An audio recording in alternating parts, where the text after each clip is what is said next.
welcome back to your SAT reading course. Today we're going to do a passage walkthrough of one of the practice tests. So this passage is adapted from William Maxwell, The Folded Leaf. The Alcazar restaurant was on Sheridan Road near Devon Avenue. It was long and narrow, with tables for two along the walls and tables for four down the middle. The decoration was art moderne, except for the series of murals depicting the four seasons and the sick ferns in the front window. Limey sat down at the second table from the cash register and ordered his dinner. The history book which he propped up against the catsup and the glass sugar bowl has been used by others before him. Blank pages front and back were filled with map drawings, dates, comic cartoons, and organs of the body, also which names and messages no longer clear and never absolutely legible. On nearly every other page there were some marginal notation, either in ink or in very hard pencil. And unless someone had upset a glass of water, the marks on page 177 were from tears. While Limey read about the Peace of Paris signed on the 13th of May 1814 between France and the Allied powers, his right hand managed again and again to bring food up to his mouth. Sometimes he chewed, sometimes he swallowed the whole of food that he had no idea he was eating. The Congress of Vienna met with some allowance for delays early in November of the same year, and all the powers engaged in the wars on the either side sent plenipotentiaries. It was by far the most splendid and important assembly ever convoked to discuss and determine the affairs of Europe. The Emperor of Russia, the King of Prussia, the King of Bavaria, Denmark, and Württemberg all were present in person at the court of the Emperor Francis I in the Austrian capital. While Limey put down his fork and began to count them off one by one on the fingers of his left hand, the waitress, whose name was Irma, thought he was through eating and tried to take his plate away. He stopped her. Prince Metternich, his right thumb, presided over the Congress, and Prince Talleyrand, the index finger, represented France. The party of four, 2 men and 2 women, came into the restaurant, all talking at once, and took possession of the center table nearest Limey. The woman had shingled hair and short tight skirts which exposed the underside of their knees when they sat down. One of the women had the face of a young boy but disguised by one trick or another. Rogue, lipstick, powder, wet bangs plastered against the high forehead, and a pair of long pendant earrings, to look like a woman of 35, which as a matter of fact she was. The men were older. They laughed more than there seemed any occasion for. While they were deciding between soup and shrimp cocktail, the laughter was too loud. But it was the women's voices, the terrible not quite sober pitch of the women's voices, which caused Limey to skim over the 2 whole pages without knowing what was on them. Fortunately, he realized this and went back. Otherwise, he might have never known about the secret treaty concluded between England, France, and Austria, with the pretensions of Prussia and Russia acting in concert, seemed to threaten a renewal of the attack. The results of the Congress were stated clearly at the bottom of page 67 and at the top of page 68. But before Limey got halfway through them, a coat that he recognized as his father's was hung on the hook up next to his chair. Limey closed the book and said, "I didn't think you were coming." Time is probably no more unkind to sporting characters than it is to other people, but physical decay unsustained by respectability is somehow more noticeable. Mr. Peters' hair was turning gray, and his scalp showed through on the top. He had lost weight also. He no longer filled out his clothes the way he used to. His color was poor, and the flower had disappeared from his buttonhole. In its place was an American Legion button. Apparently, he himself was not aware that there had been any change. He straightened his tie self-consciously when Irma handed him a menu. He gestured with it so that the 2 women at the next table would notice the diamond ring on the 4th finger of his hand. Both of these things, and also the fact that his hands showed signs of manicures, one can blame on the young man who had his picture taken with a derby hat on the back of his head, and also sitting with a girl in the curve of the moon. The young man had never for 1 second deserted Mr. Peters, who was always there, tugging at Mr. Peters' elbows, making him do things that were not becoming in a man of 45. Alright, so now let's look at question 1. Over the course of the passage, the primary focus shifts from Limey's inner thoughts to observations made by the other characters. This is incorrect because the passage does not provide observations that are made by other characters, but instead only focuses on Limey's offering and the narrative's observations. an exchange between strangers to a satisfying personal relationship. Also, B is incorrect because at the beginning of the passage, it focuses on Limey as he reads by himself, and at the end of the passage, it focuses on the arrival of Limey's father. Alright, C, the physical setting of the scene to the different characters' personality traits. Alright, so C is also incorrect. So this is because the setting is described in the beginning of the first passage, but it's never the main focus of the first passage. So D, Limey's experience reading a book to the descriptions of people in the restaurant, so D is correct. So as the passage begins with the main character, Limey sitting in a restaurant and reading a history book, this therefore confirms the first part of the answer choice.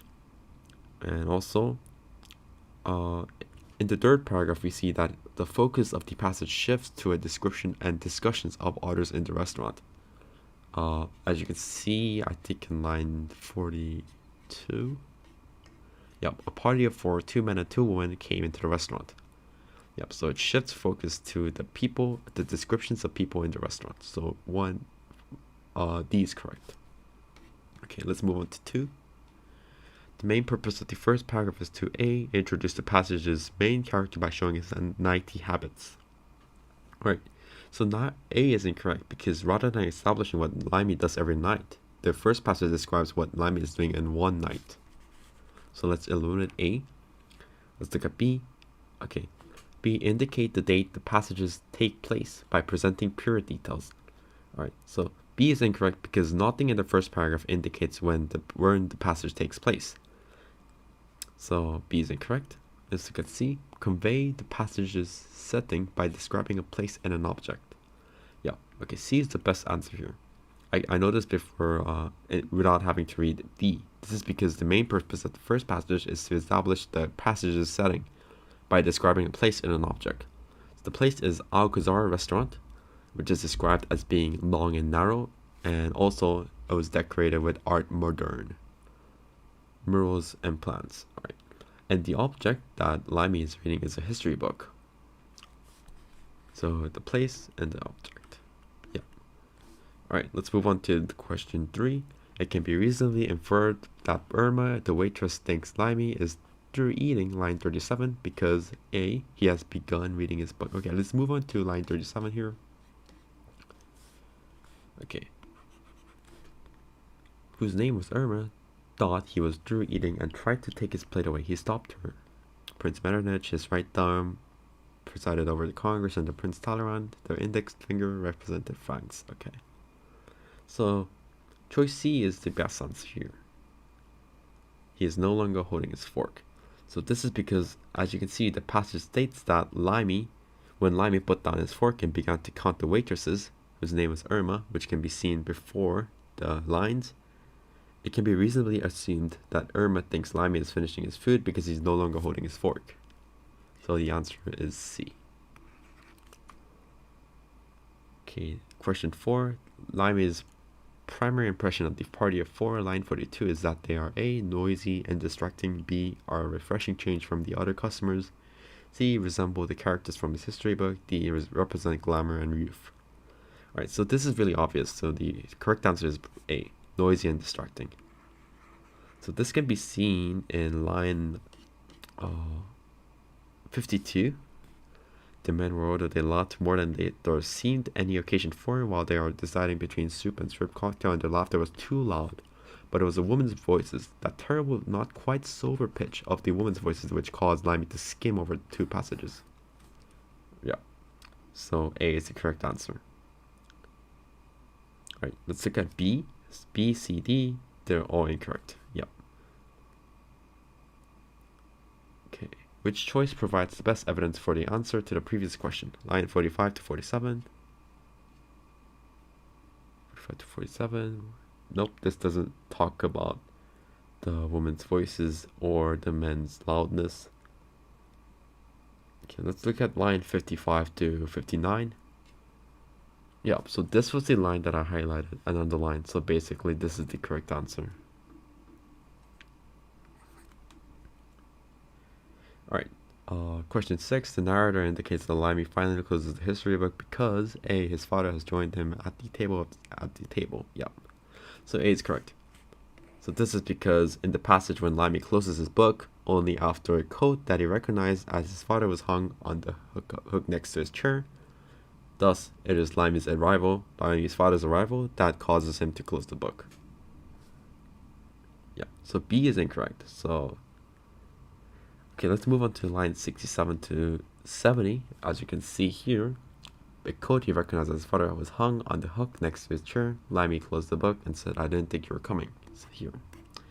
So it doesn't talk about either B, the people at the other tables are too disruptive, C, he has finished the chapter about the Congress, or D, he's preparing to leave the restaurant. So the correct answer for 6 is A.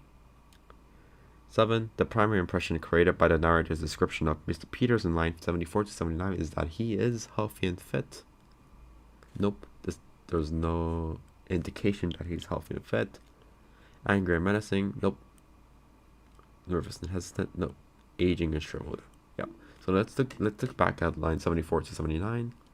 Mr. Peters' hair was turning gray and scalp showed through on top. Okay, so right away we can see that he's trying to describe Mr. Peters as an aging character. He has lost weight and he is no longer filled out his clothes the way he used to. His color was poor and the flower had disappeared from his buttonhole.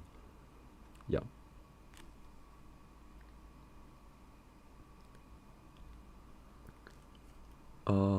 Question 8. The main idea of the last paragraph is that Mr. Peters, A, neglects to spend any time with his family, B, behaves as if he was a younger version of himself, C, is very conscious of the symbol of wealth and power, D, is preoccupied with the knowledge that he is growing old. Okay, so the correct answer is probably B here. So in the last paragraph, as you can see here, Mr. Peters is described as being unaware. As you can see, it says that there have been any changes in his appearances since he was younger. So later in the passage we can see that the passage states that the young man Mr. Peters once had never for 1 second deserted him. You can see this in line 90 to 91. So the main idea of the last passage is that Mr. Peters still thinks of himself as a young, or at least acts as if he was a younger version of himself. So the correct answer is B. Right, so 9, which choice best supports the conclusion that Mr. Peters wants to attract attention? Okay, let's move on to line 80 to 81. Apparently he himself was not aware that there had been any change. Yeah, okay, I don't think that's the correct answer. Let's move to B, 81 to 85. He straightened his tie. Self-consciously, when Irma handed him a new menu, he gestured with it so that the two women at the next table would notice the diamond ring on his fourth finger of his right hand. Yeah. So the correct answer is B. As you can see, the diamond ring, he obviously did that to attract attention from the woman. Alright, so last question, question 10, as used in 993, becoming mostly nearly means, okay, let's see, 93. He was always there tugging at Mr. Peters' elbows, making him do things that were not becoming in a man of 45. Okay, let's see the options: emerging, fitting, developing, and happening. Alright, so the choice that pops into me is B, fitting. So since the last sentence of the passage states that Mr. Peters' mischaracterizations of himself makes him act in a way that are not becoming for a man of his age, in this context, we can assume that becoming suggests behavior that is appropriate or fitting. And as we can see, one of the things that we assumed are fitting is fitting, so therefore the answer is 10, B for 10. Thank you so much for watching, and I hope you enjoy.